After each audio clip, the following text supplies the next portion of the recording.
چلیے قرآن کی بارگاہ میں چلتے ہیں، قرآن سے سوال کرتے ہیں۔ اے قرآن، ہمارے ذہن میں ایک سوال ہے، تیرے کلام میں شک نہیں ہے، کیونکہ جو تیرے کلام میں شک کرتا ہے وہ دائرہ اسلام سے خارج ہو جاتا ہے۔ تیرے کلام میں شک نہیں ہے، تیرے زبر زیر پیش جزم پر ہمارا ایمان ہے، تیرے ہر صفحے ہر رکوع پر ہمارا ایمان ہے۔ لیکن قرآن ایک سوال ہے، ہماری یہ بات سمجھ میں نہیں آ رہی ہے، تو ہی تیرا ہی فرمان ہے، تو نے ہی ایک شخص کے بارے میں جو مکے میں چلتا تھا، کھاتا پھرتا تھا، لوگوں سے باتیں کرتا تھا، اسلام کے خلاف سازشیں کرتا تھا، اس شخص کے بارے میں تو نے کہا تھا سمن بکمن عمیون، وہ اندھا ہے، وہ بہرا ہے، وہ گونگا ہے، وہ مردہ ہے۔ اے قرآن کا سمجھ میں نہیں آ رہا ہے، ایک شخص چل پھر رہا ہے، تو کہہ رہا ہے مردہ ہے، کھا پی رہا ہے، تو کہہ رہا ہے مردہ ہے، اسلام کے خلاف سازشیں کر رہا ہے، تو کہہ رہا ہے مردہ ہے، اور ایک شہید ہے جس کا سر سے جدا ہو گیا ہے، تو کہہ رہا ہے زندہ ہے، خون کا فوارہ بہ چکا ہے، تو کہہ رہا ہے زندہ ہے، جسم ٹھنڈا پڑ چکا ہے، تو کہہ رہا ہے زندہ ہے۔ آخر ماجرا کیا ہے؟ واٹ از دا فلسفی آف لائف اینڈ ڈیتھ؟ اے قرآن بتا تو صحیح، زندگی اور موت کا فلسفہ کیا ہے؟ ہم تیرے فلسفے کو نہیں سمجھ پا رہے ہیں، تو رب کا قرآن جواب دے گا، خالق کائنات کا فرمان جواب دے گا۔ اے رسول اللہ کا کلمہ پڑھنے والوں، اے خاتم الانبیاء کا نعرہ لگانے والوں، اے حسین کی محفل سجانے والوں، سنو، تیرے رب کے نزدیک زندہ وہ نہیں ہے جو کھا پی رہا ہو، زندہ وہ نہیں ہے جو چل پھر رہا ہو، زندہ وہ نہیں ہے جو لوگوں سے بات کر رہا ہو۔ سنو، مردہ وہ ہے جو خاندان کے لیے لڑتا ہے، مردہ وہ ہے جو دولت کے لیے لڑتا ہے، مردہ وہ ہے جو اپنی سمپتی کے لیے لڑتا ہے، مردہ وہ ہے جو اپنے قبیلے کے لیے لڑتا ہے۔ لیکن جو اسلام کے لیے لڑے، جو کعبے کے تقدس کے لیے لڑے، جو قرآن کی عظمت کے لیے لڑے، جو اسلام کی شریعت کے لیے لڑے، وہ مردہ نہیں ہے بلکہ مر کے بھی وہ زندہ ہو جاتا ہے۔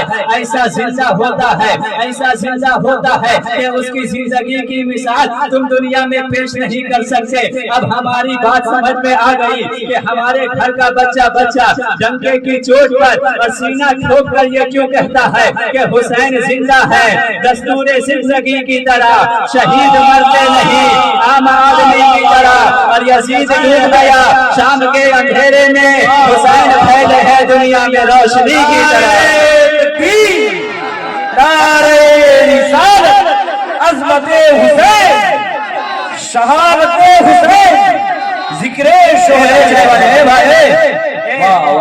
جلسہ خراب مت کیجئے، تقریر سننے دیجئے۔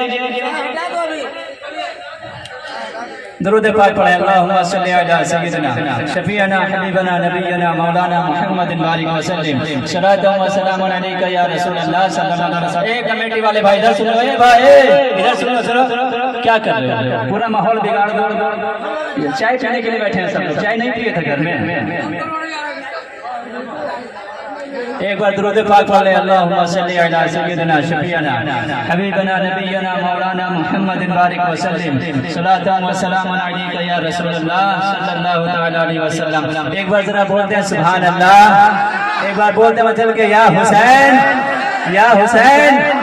معزز سامعین، بہت اچھا آپ سن رہے ہیں، اسی طرح آپ سنیے، میرا امام لاجواب ہے، میرا حسین بے مثال ہے، اور ایسا نہیں ہے کہ جب حسین کربلا گئے ہیں تب سے حسین بے مثال ہو گئے ہیں، جب حسین نے شہادت پیش کی ہے تب حسین بے مثال ہو گئے ہیں، نہیں نہیں، بلکہ حسین کی جب سے ولادت ہوئی ہے تب سے حسین بے مثال ہے، جب سے حسین کی ولادت ہوئی ہے تب سے امام لاجواب ہے۔ کیسا بے مثال میرا حسین ہے، ذرا دیکھیے، حسین کے نانا کی طرح کائنات میں کسی کا نانا نہیں ہے، حسین کے بابا کی طرح کائنات میں کسی کا بابا نہیں ہے، حسین کی ماں کی طرح کائنات میں کسی کی ماں نہیں ہے، حسین کی پھوپھی کی طرح کائنات میں کسی کی پھوپھی نہیں ہے، حسین کی بہن کی طرح کائنات میں کسی کی بہن نہیں ہے، حسین کے بھائی کی طرح کائنات میں کسی کے بھائی نہیں ہے۔ حسین کے بھائی کون ہے؟ حسین کے بھائی حضرت حسن وہ ہیں جن کے بارے میں مصطفیٰ نے فرمایا انتما